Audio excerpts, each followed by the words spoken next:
कर लेते हैं जहां पर ड्यूटी बढ़ाने की ऑफकोर्स बात की जा रही है। संदीप जी, कैसे देखते हैं आज इस खबर को आप, क्योंकि एग्री मिनिस्ट्री की तरफ से यहां पर यह प्रपोजल जा चुका है। एक्सपेक्टेशन है कि सितंबर के महीने में ये शायद होता हुआ नजर भी आएगा। एक सेंटिमेंट प्ले ऑलरेडी हमने प्राइसेस में बनता हुआ देखा है। मनीषा जी, देखिए, आप तो जानते ही हैं कि सोयाबीन का जो सपोर्ट प्राइस है उससे 15% नीचे बिक रहा है। एंड किसानों को ऑयल सीड के दाम ठीक नहीं मिल रहे हैं, तो एग्रीकल्चर मिनिस्ट्री ऑयल सीड्स की पेरेंट मिनिस्ट्री होने से, किसानों की पेरेंट मिनिस्ट्री होने से इनका ये बड़ा स्ट्रांग प्रपोजल है कि इंपोर्ट ड्यूटी बढ़ाई जाए, सो दैट ये एमएसपी तो कम से कम इंश्योर की जाए किसानों को, और मार्केट फोर्सेस से इंश्योर होए। अब सवाल रहा कि हमने पास में भी देखा इस तरह के प्रपोजल आए हैं, लेकिन उसके बाद में कुछ ऑब्जेक्शंस आ गए हैं फूड मिनिस्ट्री के, कंज्यूमर अफेयर्स मिनिस्ट्री के, और ग्रुप ऑफ मिनिस्टर्स ने फिर बाद में डिसीजन इसके फेवर में लिया नहीं है। लेकिन इस बार मुझे लग रहा है इस प्रपोजल में जोर है, दम है, बिकॉज मेरा थिंकिंग ये है कि सोयाबीन का मध्य प्रदेश में भी किसान है, अपने एजिटेशन की बात कर रहे हैं, 6,000 रुपया सोयाबीन के दाम की बात कर रहे हैं। महाराष्ट्र में भी असेंबली इलेक्शंस है अक्टूबर एंड में, नवंबर में, तो डिक्लेयर नहीं हुआ है, लेकिन इलेक्शन जब तक होने हैं, बिकॉज असेंबली का टर्म एक्सपायर हो रहा है, तो उस कारण को देखते हुए और किसानों में जो जो अनीज है, किसानों में जो इस बात को लेके जो एक तरह का उत्साह है, वो गुस्सा है, और वो चाह रहे एजिटेशन करने के मोड में है, तो इस कारण से लग रहा है कि गवर्नमेंट इसमें कुछ कर सकती है। एंड बट मेरा ख्याल है कि बहुत ज्यादा इंक्रीज होने की गुंजाइश शायद ना हो, क्योंकि फेस्टिवल सीजन भी हमारे सामने है। तो इवन इफ यदि एग्रीकल्चर मिनिस्ट्री कहती है कि भाई 20% ड्यूटी बढ़नी चाहिए या जो भी बढ़नी चाहिए, तो मुझे लगता है कि शायद मोस्टली 5 से 10% ड्यूटी बढ़ने की बात हो सकती है। एंड ये एक्चुअली जायज है। अब देखें ना, तो यदि हमको बैलेंस आउट करना है, डोमेस्टिक प्रोडक्शन को बढ़ाना है, इंपोर्ट को कंट्रोल करना है, किसानों को सपोर्ट देना है, कंज्यूमर को तो एक बहुत सस्ते दाम में तेल मिल रहा है, मतलब तेल में तो इन्फ्लेशन डिफ्लेशन है, तो थोड़ा सा कंज्यूमर का 2 रुपए किलो 3 रुपए किलो बढ़ने से बहुत बड़ी बात नहीं होने वाली है। एंड बल बैलेंस आउट हो जाएगा पूरे सिचुएशन में, किसानों में, कंज्यूमर में और इंडस्ट्री में। बट इसके साथ साथ में हमने ये और कहा रखा है गवर्नमेंट को कि आप ये जो क्रूड पाम ऑयल और रिफाइंड ओलिन का जो ड्यूटी डिफरेंस है, इसको बढ़ाना बहुत जरूरी है। इसको कम से कम 15% करना जरूरी है। तो साथ के साथ में इंडस्ट्री की भी हेल्थ का ख्याल रखा जाए, इंडस्ट्री को भी जीवित रखने का फार्मूला बनाया जाए, और ये बहुत बहुत जरूरी हो गया है। अभी देखिए, दो एब्सोल्युटली। दो तीन डेवलपमेंट मनीषा जी ऐसे हो गई है लास्ट 2-3 दिनों में। इंडोनेशिया के प्रेसिडेंट ने, उन्होंने हम्म। B40 का ऐलान पहले 1 जनवरी 2025 से कहा था, लेकिन जो प्रेसिडेंट इलेक्ट है उन्होंने कहा कि मैं दो B40 नहीं, मैं B50 पे जाऊंगा। आप जी। देखिए, अभी इंडोनेशिया का प्रोडक्शन बढ़ नहीं रहा है। इंडोनेशिया के आज सुबह रिपोर्ट आई है कि लास्ट ईयर से 3 से 5% प्रोडक्शन कम हुआ है, जो यूजुअली 5 से 8% बढ़ता है। तो अभी ये साल कम हुआ है प्रोडक्शन। तो 48, 49, 50 मिलियन के ऊपर प्रोडक्शन होने नहीं वाला, जो लास्ट ईयर 53-54 मिलियन था।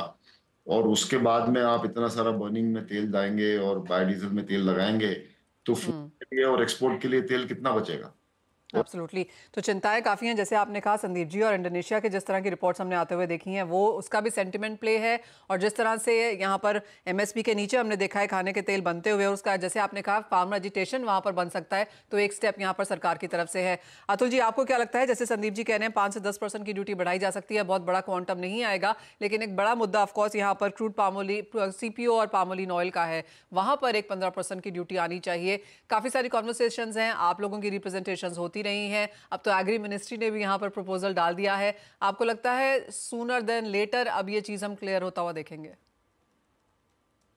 देखिए मनीषा जी, मुझे बचपन की एक वो स्टोरी याद आती है, भेड़िया आया भेड़िया आया भेड़िया आया। तो अभी 2-3 मरतबा भेड़िया आने की बातें हुई थी। बजट के पहले भी था कि शायद ड्यूटी बढ़ जाएगी, और उस भेड़िया आने की आस में इंडिया ने भयंकर तेल इंपोर्ट कर लिया।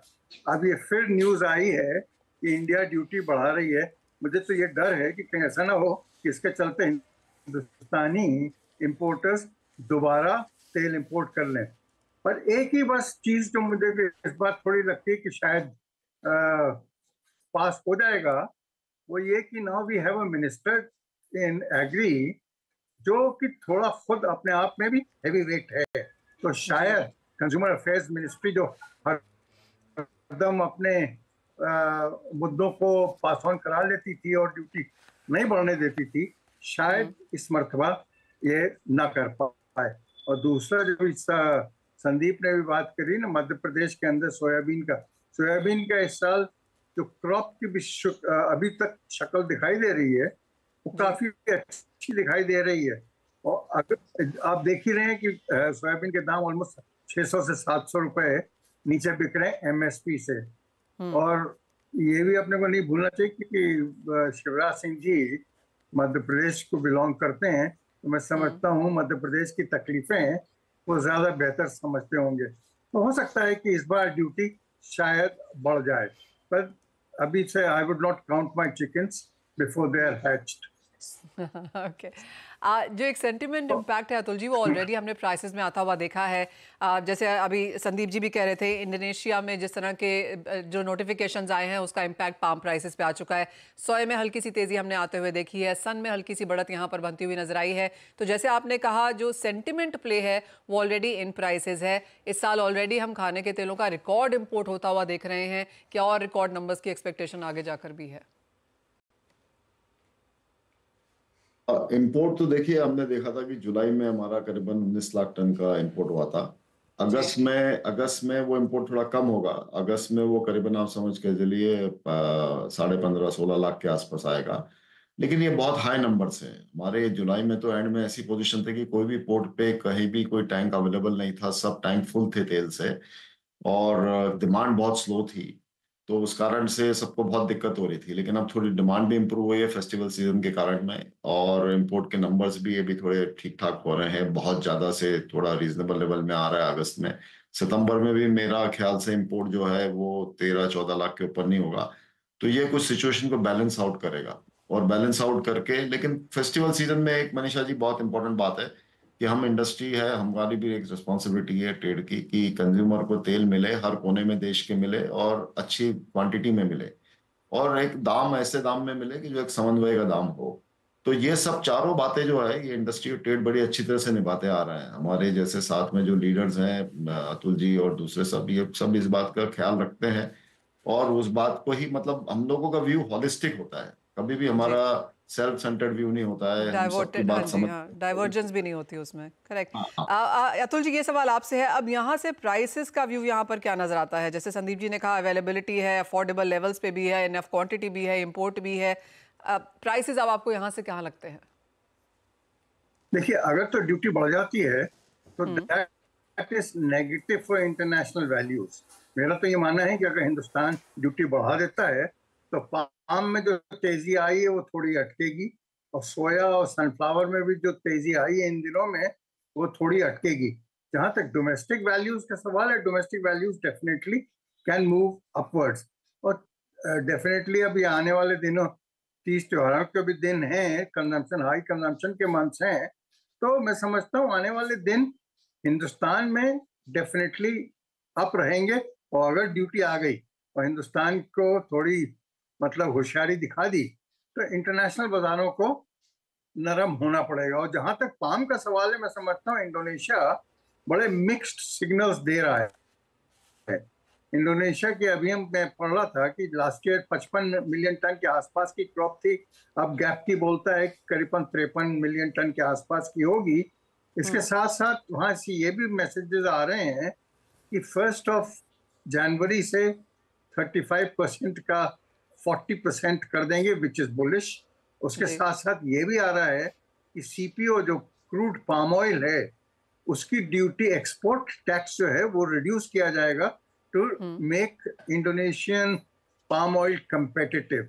तो अगर ये सब चीजें हो जाती हैं तो मैं समझता हूँ बाजार को उठने की गुंजाइश थोड़ी रिलेटिवली कम हो जाएगी।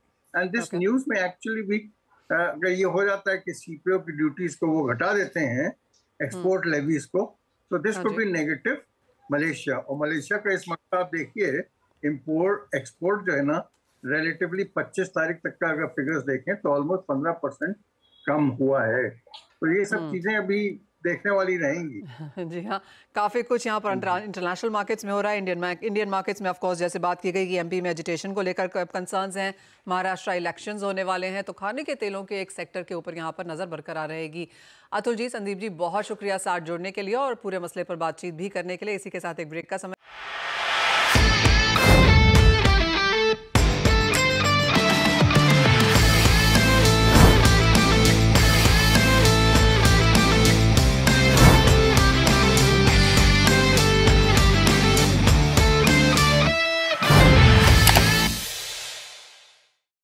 बता दें कि मनी कंट्रोल पर दिए गए विचार एक्सपर्ट्स के अपने निजी विचार होते हैं। वेबसाइट या मैनेजमेंट इसके लिए उत्तरदायी नहीं है। यूजर्स को मनी कंट्रोल की सलाह है कि कोई भी निवेश निर्णय लेने से पहले सर्टिफाइड एक्सपर्ट की सलाह लें।